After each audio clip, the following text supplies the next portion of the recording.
말과 행동은 생각과 마음의 표현입니다. 신앙의 관점에서 보면 이 그리스도인의 말과 행동은 바로 믿음의 표현이다라고 할 수 있는 것이죠. 그렇다면 그리스도인을 특징 짓는 다른 사람이 볼 때 저 사람이 그리스도인이다라고 할 수 있는 행동이 있다면 어떤 것이 있을까요?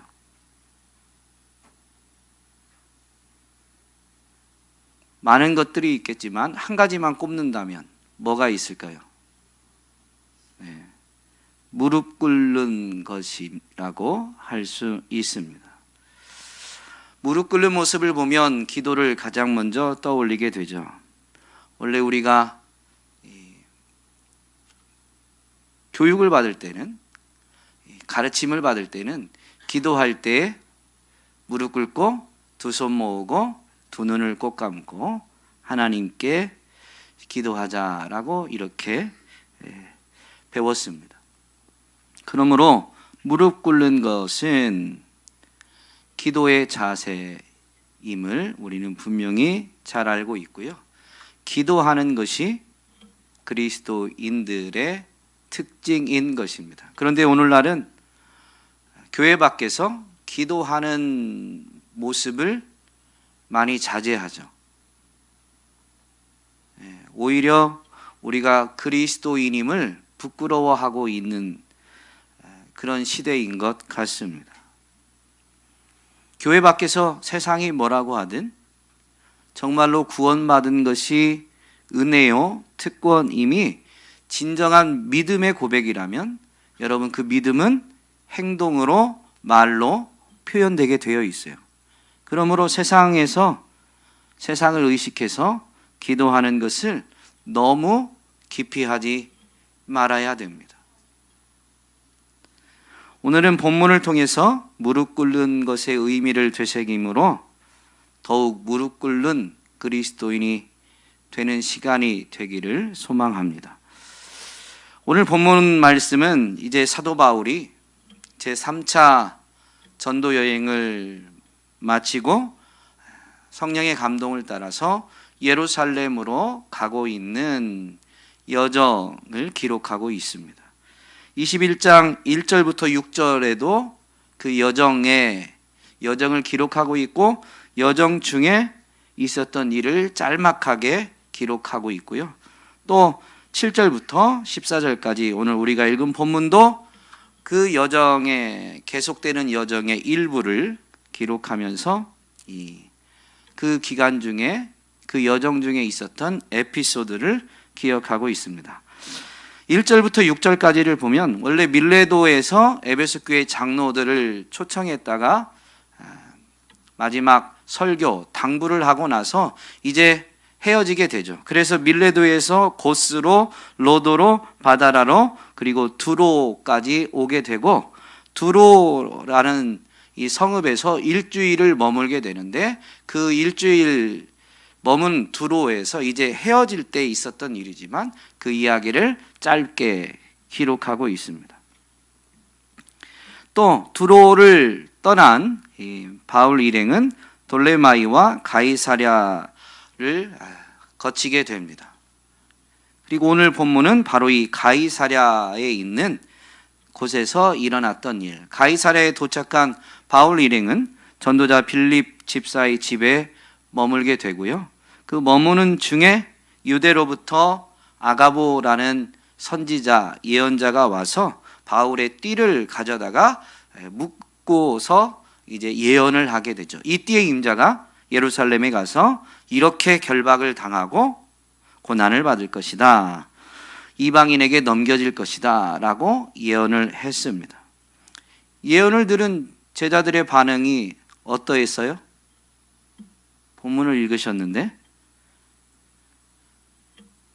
바울에게 예루살렘에 올라가지 말라라고 만류했습니다. 올라가면 결박당하고 고난을 받고 이방인에게 넘겨지게 되니까 이 이방인은 바로 로마 통치자들, 그 지역의 통치자들, 로마 군인들을 의미하죠. 그래서 뻔히 성령님이 이 장래에 일어날 일을 가르쳐 주셨고 그 앞에 펼쳐질 일이 결박과 고난이다라고 가르쳐 주니까 그것을 피하라라는 차원에서 예루살렘에 올라가지 말라라고 요청했습니다. 오늘 우리는 이 가이사랴에서 일어난 사건을 읽었지만 두로에서 일어난 사건도 똑같습니다. 지난주에 바울이 에베소 교회 장로들에게 마지막 당부하던 내용을 사실 살펴보면 바울이 뭐라고 했냐면요, 오직 성령이 각성해서 내게 증언하여 결박과 환난이 나를 기다린다 하시나. 그러니까 바울이 사실 3차 전도 여행을 이제 마무리하고 예루살렘으로 돌아오고자 하면서 거쳤던 모든 성, 각 성마다 바울에게 성령님이 예언을 해 주셨어요. 아마 이렇게 그 성에 있던 제자들이나 또는 선지자를 보내서 이렇게 예언을 해 주신 거죠. 어쨌든 성령님이 앞으로 바울이 겪게 될 일을 가르쳐 주셨어요. 결박과 환난이 나를 기다린다라고 알려주셨다는 거죠. 그러나 내가 달려갈 길과 주 예수께 받은 사명 곧 하나님의 은혜의 복음을 증언하는 일을 마치려 하면은 나의 생명조차 조금도 귀한 것으로 여기지 아니하노라 라는 분명한 신앙의 고백, 결단을 했죠. 그런데 그게 바뀌지 않아요. 이제 두로에서도 제자들이 분명히 만류합니다. 4절에 보면 그 제자들이 성령의 감동으로 바울더러 예루살렘에 들어가지 말라 했습니다. 그런데도 불구하고 두로에서 일어난 사건에 대해서는 바울이 어떻게 말하고 어떻게 했는지는 기록하고 있지 않지만 두로에서 이제 제자들과 이별하게 되고 제자들의 배웅을 받아서 두로를 떠났는데 그 떠난 바울의 여정이 예루살렘을 향해 지금 가고 있는 거죠. 그러므로 두로에서 이루어진 대화를 기록하고 있지는 않지만 바울은 이러한 신앙의 자세를 바꾸지 않은 거예요. 동일한 신앙의 자세로 나아가고 있는 것이죠. 그리고 오늘 우리가 읽은 이 가이사랴에서 일어났던 이 사건에 대해서는 바울의 말이 분명히 기록하고 있습니다. 바울이 13절에 보니까 바울이 대답하되 여러분이여 어찌하여 울어 내 마음을 상하게 하느냐. 나는 주 예수의 이름을 위하여 결박당할 뿐 아니라 예루살렘에서 죽을 것도 각오하였노라. 20장에서 밀레도에서 에베소 교회 장로들에게 한 신앙 고백, 또 두로에서는 바울의 말은 기록되어지지 않았지만 여전히 바뀌지 않은 그의 신앙의 자세, 그리고 가이사랴에서도 이제 이 바울의 신앙 고백이 동일하죠. 바울의 신앙 고백은 분명합니다. 죽을 것도 각오했다. 그럼 무슨 얘기예요? 나 죽겠다라는 거예요? 죽겠다는 건 아니에요. 성령님이 가르쳐 주신 그 길을 가는 데 있어서는 죽을 것도 각오했다. 죽음이 가로막는다고 해도 내가 달려가는 길은 포기하지 않겠다라는 의미인 것이죠. 그만큼 자신에게 맡겨진 그 사명의 길을 걸어가고자 하는 그의 다짐, 결의가 굳건한 겁니다. 마치 바울이 우리에게 하나님의 사랑에 대해서 가르쳐 줄 때 사망이나 권세나 어떤 것도 그리스도 예수 안에 있는 하나님의 사랑에서 우리를 끊을 수 없다라고 바울이 하나님의 사랑을 가르쳐 주었죠. 하나님의 사랑이 그러한 것처럼 그 사랑을 받은 나도 하나님이 나에게 맡기신 일을 감당하면은 하나님이 나를 부르시는 그 일에는 그 받은 사랑만큼 나도 동일한 자세로 나아가겠다라고 다짐하고 있는 것입니다. 이 신앙의 자세가 변치 않았다라는 것을 보면 두로에서 일어난 사건을 통해서 이 신앙이 행동으로 표현되어질 때 어떻게 표현되어지는지는 우리는 분명히 되새길 수가 있습니다. 제자들이 바울에게 만류해서 예루살렘으로 올라가지 말라라고 했는데요. 여러 날 지낸 다음에 이제 그들을 떠나서 바울은 예루살렘을 향해서 나아가게 됩니다. 그러자 제자들이 바울의 일행을 배웅하는데 바닷가에서 무릎을 꿇고 기도하고 헤어지게 됩니다. 제자들이 무릎 꿇고 기도한 것도 있지만 제자들만 무릎 꿇고 기도한 게 아니에요. 이 사도행전을 기록하는 바울 일행이 우리가 바닷가에서 무릎을 꿇어 기도하고, 그러니까 바울과 바울 일행도 무릎 꿇어 기도한 거죠. 아니, 무릎 꿇어 기도한 그 기도는 어쩌면 우리가라고 되어 있으니까 바울이, 그리고 바울의 일행이 바닷가지만 무릎 꿇어 기도하는 것에 더 주도적으로 적극적으로 행한 것으로 보여집니다. 죽을 것도 각오했다. 그 신앙의 자세가 바닷가에서 무릎 꿇어 기도하는 것으로 표현이 되는 겁니다. 당신은 기독교를 그렇게 인정해 주던 때가 아니에요. 더구나 이방 지역입니다. 그런데도 불구하고 그 바닷가, 번잡하게 사람들이 오갈 수 있는 배를 타야 되니까, 더군다나 그 바닷가에서 복잡하고 또 기독교인들에 대해서 호의적인 자세를 취하고 있지 않은 그 바닷가에서 무릎 꿇어서 기도한다라는 것은 매우 중요한 신앙의 자세인 거죠. 그러면 이 무릎 꿇어서 기도한 기도 내용이 뭐였겠어요? 바울의 신앙의 자세가 바뀌지 않았고, 그 바울의 바뀌지 않은 신앙의 자세에 대해서 오늘 본문의 제자들이 보인 반응이 뭐냐면요, 그가 권함을 받지 아니함으로 예루살렘으로 올라가지 말라고 간청했는데 전혀 듣지 않으니까, 권함을 받지 않으니까 이 가이사랴에 있는 빌립 집사와 그 제자들은 뭐라고 이제 기도하냐면요, 우리가 주의 뜻대로 이루어지이다 하고 만류하는 것을 그쳤다. 그러니까 기도가 어떻게 마무리되어졌냐면요, 주님의 뜻대로 이루어질 것입니다. 주님의 뜻이 이루어지기를 바랍니다 라는 기도로 그들의 간청이 이제 마무리가 된 거죠. 그러면 두로에 있는 제자들도 바울과 바울 일행과 함께 바닷가에서 무릎 꿇어서 기도했을 때 기도 내용이 크게 다르지 않았을 거예요. 예루살렘으로 올라가지 말라고 했는데 바울은 끝까지 죽음이 가로막는다고 해도 가야 된다라고 하니까 제자들은 이제 뭐라고 기도하냐면 주의 뜻대로 이루어지기를 원합니다 라고 무릎 꿇어서 기도한 거죠. 그러므로 무릎 꿇은 그 자세는 무슨 내용을 담고 있냐면요, 제자들과 바울 일행의 기도 내용을 다 담고 있는 것이죠. 죽음의 위협에서 지켜주시기를, 주님이 지켜주실 수 있습니다 라는 자세가 무릎 꿇는 거입니다.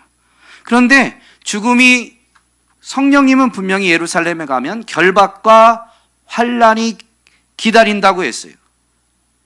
그러므로 결박과 환난을 받게 될 거예요. 죽음의 위협에서, 이 결박과 환난에서 지켜주시기를.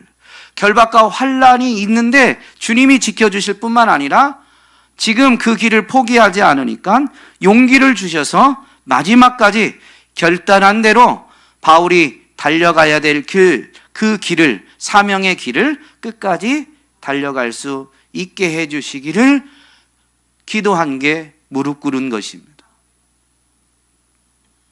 그러므로 무릎 꿇은 것은 신앙의 자세로 묘사하면 죽음을 각오하는 그 신앙의 표현인 것이죠.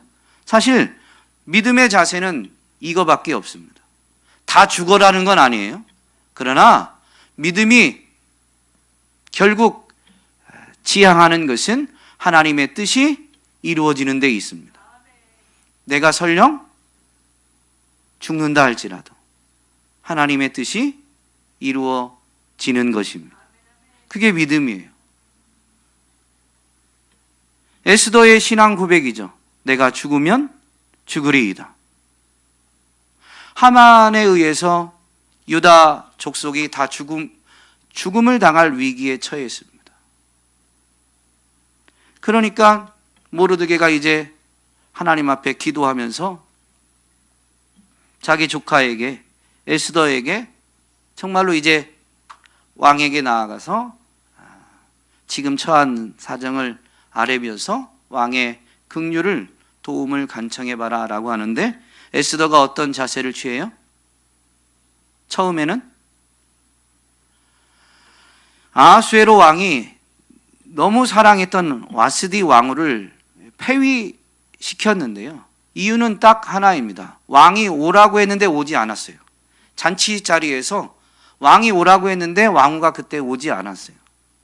그러니까 신하들이 이것이 이 왕국 전역에 퍼지면 모든 여자들이 남자를 그렇게 무시할 겁니다. 그러므로 일벌백계로 다스려야 됩니다 라고 해가지고 너무 사랑했는데 그 하나의 사건 때문에 와스디 왕후를 폐위시켰단 말이죠. 근데 폐위하고 나서 아하수에로 왕은 후회를 했거든요.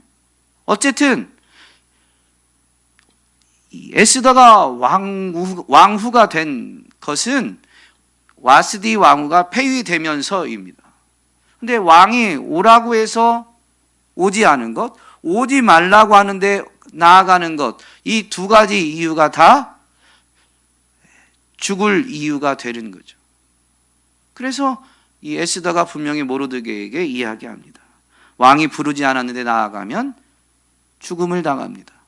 왕이 귀를 내밀지 않았는데 스스로 나아가면 죽음을 피할 수가 없습니다. 그러니까 나아갈 수 없다라는 걸 지금 이야기한 거예요. 왕이 자기를 부르지 않은 지가 지금 여러 달이 되었기 때문에 왕이 부르지 않으면 나아갈 수 없다라고, 그래서 왕께 나아갈 수 없음을 자기 삼촌에게 이야기한 거죠. 그러니까 모르드게가 너는 왕궁에 있으니까 유다 족속이 죽음 당하는 것을 피할 수 있을 줄로 생각하지 말라. 네가 왕궁에 있다 할지라도 하나님이 유다 족속은 살리겠지만 너는 오히려 왕궁에 있어도 죽음을 당할 수 있다 라고 이야기하죠. 그러니까 이 에스더 왕후가 이제 자기를 위해서 기도해 주기를, 금식하며 기도해 주기를, 그러면서 내가 왕께 나아갈 건데 죽으면 죽을 것입니다. 즉 죽음을 각오하고, 내가 오늘 왕후가 된 게 이때를 위함인지 모르니까 알고 가는 건 아니에요. 몰라요. 그러나 죽음이 내 앞에 놓였다고 해도 내가 나아가겠습니다 라는 자세를 보이게 되죠. 사실 이 모든 그리스도인은 이러한 자세로 믿음의 삶을 살아냈습니다. 하나님과 다른 신을 섬기는 것, 그것이 위협이 되던 시대에 하나님께만 무릎 꿇는, 다른 것에 무릎 꿇지 않는 믿음으로 나아갔죠. 사드락과 메삭과 아벳느고는 느부갓네살의 금신상에 절하지 않았어요. 다니엘과 이 세 친구는 그 지혜가 탁월해서 이 느부갓네살 왕이 아꼈거든요. 그래서 한 번 더 기회를 줍니다. 이제 음악이 울려 퍼지면 금신상에게 절해라. 그러면 내가 봐주겠다. 그런데 그때 사드락과 메삭과 아벳느고가 고백한 말이 있죠. 느부갓네살이여, 우리가 이 일에 대하여 왕에게 대답할 필요가 없나이다. 왕이여, 우리가 섬기는 하나님이 계시다면 우리를 맹렬히 타는 풀무불 가운데서 능히 건져내시겠고 왕의 손에서도 건져내시리이다. 그렇게 하지 아니하실지라도 왕이여, 우리가 왕의 신들을 섬기지도 아니하고 왕이 세우신 금신상에게 절하지도 아니할 줄을 아옵소서. 여러분, 믿음은 뭐냐면요, 지켜주셔야 하나님을 믿는 게 믿음이 아니에요. 하나님이 그럴 것을 믿는 거예요. 뿐만 아니라 그리 아니하셔도 하나님은 우리가 유일하게 섬겨야 하는, 즉 우리가 유일하게 무릎 꿇어야 하는 분이시다라는 것이죠. 이게 믿음입니다. 그러므로 믿음의 표현이 되어지는 행동이 뭐냐면 하나님께만 무릎 꿇는 거예요. 무릎 꿇는다는 게 무슨 의미예요? 아까는 이제 이 기도의 관점 또 신앙의 관점에서 무릎 꿇는 의미가 이런 기도의 자세 내용을 함축 담고 있다라고 했지만, 그냥 일반적으로 보면 무릎 꿇는 건 뭐예요? 누구에게 무릎 꿇는다? 엘리야 시대에 엘리야가 바알과 아세라의 선지자들과 영적 전쟁을 벌이고 승리했는데요, 그 바알과 아세라 선지자를 죽여버리게 되자 이세벨이 분노하면서 엘리야를 죽여버리겠다고 합니다. 그러니까 엘리야가 이세벨의 위협에 두려움이 와서 도피하게 되죠. 그러면서 이제 그 도피한 엘리야를 하나님이 찾아와서 어루만져 주시는데, 그때 엘리야가 이야기합니다. 나만 남았습니다. 이 이스라엘 땅에 하나님을 섬기는 사람은 나만 남았습니다. 그런데 이세벨이 그런 나까지도 지금 죽인다고 하니까 자신의 지금 상황을 하나님 앞에 토로하게 되죠. 그때 하나님이 뭐라고 말씀하세요? 내가 바알에게 무릎 꿇지 않는 사람 7,000명을 남겨놨다. 그러면 바알에게 무릎 꿇지 않았다라는 게 무슨 의미예요? 바알을 숭배하지 않는 사람들. 여러분, 무릎 꿇는 것은 무슨 의미냐면요, 그것을 섬기겠다, 그것을 숭배하겠다, 그것을 예배하겠다라는 의미입니다.